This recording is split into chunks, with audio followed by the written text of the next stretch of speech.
थांबा. हा face wash घेण्याचा जर विचार करत असाल तर प्लीज इथे थांबा. कारण हा फेस वॉश मी 8 मंथ यूज केलेला आहे आणि हा फक्त एकच नाही आहे. याची कंडिशन बघून तर कळतच असेल की हा संपत आलेला आहे ऑलमोस्ट. बट मी याचे 2-3 अजून संपलेले आहेत, जे की माझ्याकडे आत्ता अवेलेबल नाही आहे दाखवायला तुम्हाला प्रूफ. बट हां, मी केलेला आहे यूज. तर माझी याने स्किन एकदम खराब करून टाकलेली आहे ऑनेस्टली. एकदम डल झालेली आहे, पिंपल्स यायला लागलेले आहेत आणि एकदम चेहरा माझा एकदम काळा पडलेला आहे. आणि मी हा बंद केला आहे 2-3 मंथ झालेले आहेत, की बंद करून टाकला आहे मी हा फेस वॉश. ज्यावेळेस मला कळालं की हा एकदम बेकार आहे तर मी न्यू चेंज केला आहे फेस वॉश. बट त्याने माझी स्किन थोडी रिकवर होती आहे, बट एकदम तर होणार नाही आहे. तर प्लीज मी जी चुकी केली आहे ती प्लीज तुम्ही करू नका. आणि मे बी हा काही मुलींसाठी यूज करत असेल, काही मुलींसाठी वर्क करत असेल काहींच्या चेहऱ्यावरती. बट पर्सनली माझ्यासाठी तर हा खूप बॅड एक्सपिरियन्स होता या फेस वॉशसोबत.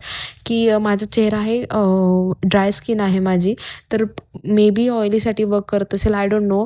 बट हा ड्राय स्किन माझ्यावरती तरी नाही केला आहे. सो प्लीज मी असं रिकमेंड करेल की जर तुम्ही यूज करायचं बघताय तर प्लीज 8 दिवसाच्या वर तर हा फेस वॉश यूज करूच नका. त्या 8 दिवसात तुम्हाला काय वाटतंय चेंजेस वगैरे बघा. कारण हा फेस वॉश केल्यानंतर एकदम ड्राय पण चेहरा खूप पडतो आणि एकदम असं म्हणजे ऑइलच राहत नाही तुमच्या चेहऱ्यावरती. मे बी हा ऑइली स्किनसाठी असू शकतो, आय डोंट नो. बट माझ्या ड्राय स्किनवर तर याने नाही वर्क केलेलं काहीच. एकदम म्हणजे पूर्ण साईड इफेक्ट झालेले आहेत माझे याचे. खूप घाण आहे माझा एक्सपिरियन्स याच्यासोबत. सो प्लीज यूज करत असाल तर प्लीज 8 ते 9 दिवसामध्येच ठरवा की काय चांगला वर्क करत असेल तरच ठेवा. जर तुम्हाला थोडं वाईट वाटत असेल की हा खूप हे, तर प्लीज बंद करा. कारण स्किन लवकर रिकवर होत नाही परत. खूप करायला लागतात परत चेहऱ्यावरती एकदा खराब झाली की. So thank you.